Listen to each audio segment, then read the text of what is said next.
Tentação não se vence, se foge. O que você faria se fosse pego de surpresa por uma tentação quase que irresistível? Um bom dia a todos, graça e paz da parte de Deus o Pai, com cada irmão, amigo, simpatizante da nossa fé cristã. Que bom ter todos vocês aqui nessa manhã toda especial do dia de sábado, o Memorial da Criação.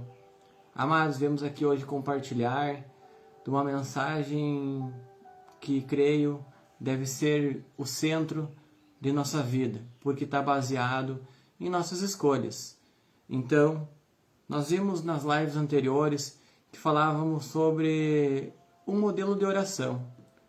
Falamos também sobre a justificação da verdadeira oração. E hoje falaremos de sonhos, falaremos também de escolha, porque todos nós gostamos de ouvir falarmos de sonhos, de planos, de metas atingidas e alcançadas. Então, que bom ter vocês aqui. Permaneçam conosco, compartilhem essa live com mais alguém, para que a palavra possa produzir frutos em todos nós. O meu sincero desejo é de que as palavras produzam frutos, muitos, de tal maneira que a gente diga: o Senhor é bom e o seu amor dura para sempre. E então, o que você faria se fosse pego de surpresa? Qual seria a sua escolha? Qual seria a sua resposta? Muitos de nós ouvimos falar de José, o sonhador do Egito. Muitos ouvimos falar de José vendido pelos seus irmãos. Muito é se falado de José, que de escravo passa a ser governador do Egito. Mas pouco é ouvido sobre a escolha que José teve de fazer em secreto, em particular, quando ninguém estava lá. Por isso eu digo, as nossas escolhas definem o que nós colheremos amanhã. Afinal, o que nós plantarmos, nós colheremos. José era um belo jovem, de boa aparência, de boa estatura, era inteligente, acima de tudo, cheio do Espírito Santo de Deus. Esse é meu desejo, que nós não sejamos apenas belos exteriormente, mas interiormente. E agora, os irmãos que têm as suas Bíblias nos acompanhem, para nós termos o devido entendimento do que esta palavra nos traz para os dias de hoje e para o dia de amanhã. Livro de Gênesis, livro da criação, no capítulo 39, no verso de número 12, que nos diz assim: ela o pegou pela capa, dizendo: deita-te comigo. Mas ele deixou a sua capa nas mãos dela e fugiu, escapando para fora. Muitas das vezes nós precisamos fugir.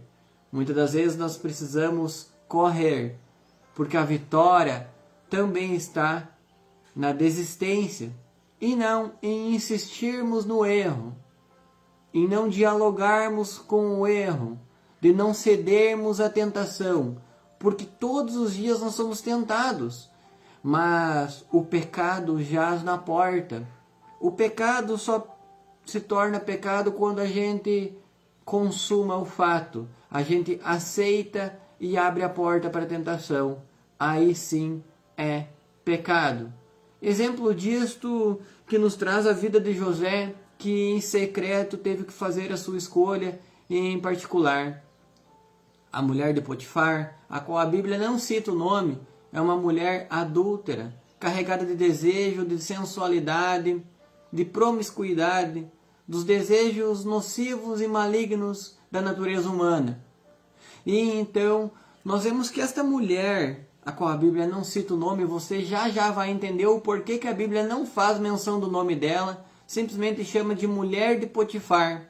Já você entenderá o porquê não é citado o nome dela. Então nós vemos aqui de que diariamente, dia após dia, a mulher de Potifar tentava a José. Mas dia após dia José vencia as tentações.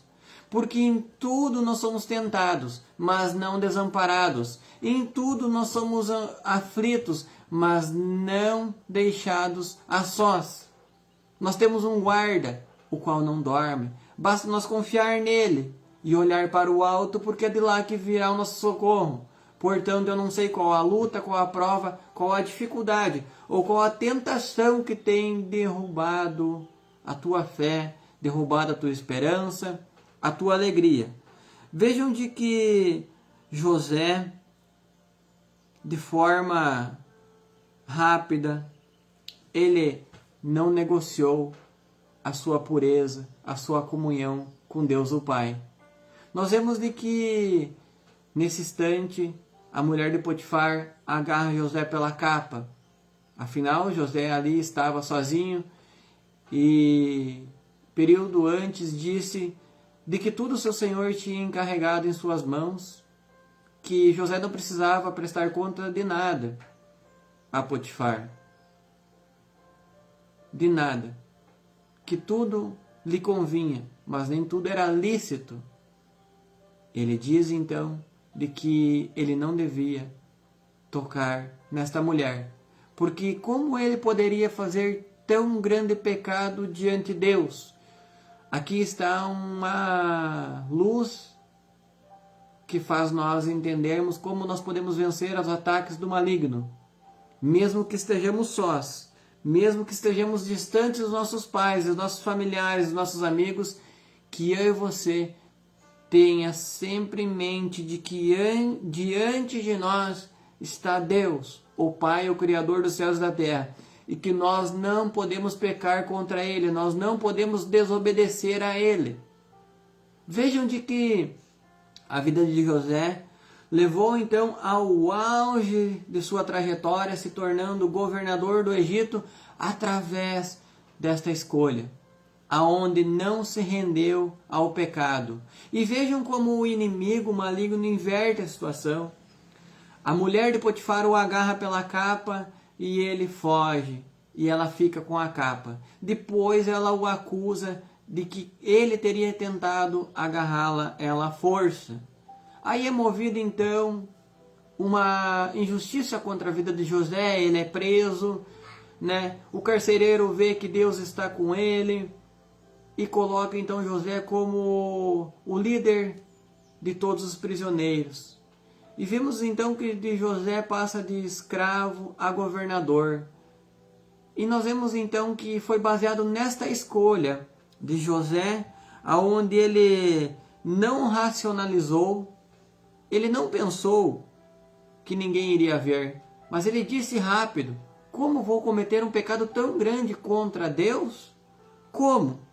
Ele não resistiu com orgulho. Muitos de nós caímos porque temos orgulho, temos o nosso ego, temos o erro de confiar na nossa vontade, mas nós devemos confiar na vontade dele, porque muitas das vezes a vontade que eu quero não é a vontade dele, e eu preciso abrir mão para receber aquilo que ele tem para a minha vida. E então nós vemos que nós podemos imitar a José, tendo discernimento das situações que se apresentam dia após dia em nossas vidas. Discernir, dizer sim para as coisas de Deus e não para as coisas do maligno, não para os desejos da carne, porque quem planta na carne colhe a morte, quem planta no espírito colhe a vida. Nós precisamos compreender que nós precisamos fazer as nossas decisões corretas, em dizer não para o maligno, não para aquilo que ele apresenta a nós, e também ter a completa certeza de que nós dependemos de Deus para vencermos as tentações do dia, da nossa vida. E o que vence o mundo é a nossa fé. Então, nós vemos que, assim como José, é melhor perder a capa do que a comunhão com Deus. Mesmo que não entendam, mesmo que nos julguem, mesmo que digam que nós somos loucos, que nós somos fanáticos, que nós somos hereges, que nós somos fundamentalistas, que nós somos um povo diferente, alegra-te, porque o Evangelho é loucura para os que se perdem, mas poder e salvação para os que creem. Alegra-te por não ser reconhecido pela sociedade. Alegra-te por ser uma propriedade particular, por ser alguém separado por Deus para viver a comunhão que Ele tem para aqueles que o amam e obedecem. Então, José perdeu a capa, mas ganhou uma coroa. Precisamos abrir mão de muitas coisas em nossas vidas para poder alcançar o céu. Uma delas é negar a nós mesmos, tomar a cruz e seguir aquele que em santidade deu o exemplo e o testemunho de que também podemos vencer. Amados, qual capa você precisa deixar hoje para guardar a comunhão com Deus? Responda para ti mesmo. Será que você precisa deixar o álcool, o cigarro, as drogas, o adultério, a mentira? Será que você em secreto não precisa fazer uma escolha diante de Deus, que não dorme, que tudo vê, tudo está sendo registrado nos livros do céu? Afinal, nós podemos esconder dos homens, mas não de Deus. Então o segredo e a regra para que a gente também vença, assim como José, é: como posso eu cometer tamanho pecado contra Deus? E agora, você entenderá o porquê o nome da mulher de Potifar não é registrado na Bíblia. Porque os ímpios perecem. Os ímpios não têm os seus nomes registrados nos livros da vida, mas aqueles que fazem a vontade de Deus o Pai permanecem para sempre, e os seus nomes estão escritos no livro da vida. Amados, você conhece alguém que viveu de maneira desregrada? Alguém que viveu de forma como tanto faz, como tanto fez? Rapidamente ela é esquecida. Mas você vê que os homens que fizeram a vontade de Deus são lembrados até hoje. Nossa, aquele homem pregava a palavra, aquele homem orava pelos outros, aquela pessoa ajudava o próximo, aquela pessoa não julgava, mas abraçava, aquela pessoa amava e não atirava pedra. Esta é a chave. Por isso, nós precisamos fazer como José, baseado na escolha correta, viver em comunhão e agradar a Deus, e não a si mesmo, a própria carne ou aos homens. E então nós vemos que a mulher de Potifar não tem o seu nome mencionado no livro da vida, muito menos tido para exemplo nosso, para que a gente compreenda essa revelação de que os que fazem a vontade de Deus têm os seus nomes registrados nos livros do céu. Então, com essa mensagem, eu quero desejar a todos vocês um excelente dia de sábado, um memorial da criação, aonde nós hoje podemos provar e ver daquilo que Ele tem preparado para aqueles que o amam e obedecem. Qual é a capa que você precisa deixar para trás? O que você precisa abrir mão para avançar para o alvo, para avançar para o propósito? Cabe a você fazer uma análise, cabe a você escolher a coroa da vida e ser uma bênção. Ser você uma bênção na tua casa, no teu trabalho, no teu lar, no teu matrimônio. Que Deus abençoe a todos. Espero ver vocês em breve. Compartilhe essa mensagem com mais pessoas e até mais.